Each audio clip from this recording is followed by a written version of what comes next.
Les 3 étapes de l'effacement d'un peuple selon Cheikh Anta Diop. Le meurtre intellectuel. On vous nie toute histoire. Vous n'avez jamais rien accompli. Vous êtes incapable. Votre culture n'est que folklore. Vos religions sont de la sorcellerie. Vos langues ne sont que des dialectes. Le meurtre moral. On vous refuse le droit de décider ce qui est bien ou mal, de prendre des décisions vous concernant. Vous devez tout voir selon la pensée de l'oppresseur.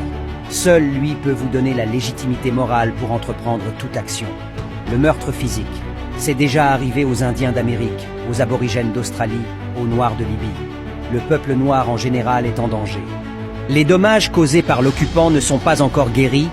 L'aliénation culturelle fait désormais partie intégrante de notre être, de notre âme, et même lorsque l'on pense s'en être débarrassé, ce n'est pas encore le cas.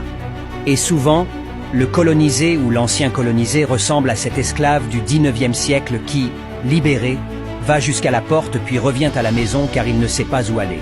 Après avoir perdu sa liberté depuis si longtemps, après avoir acquis des réflexes de subordination, après avoir appris à penser à travers son maître.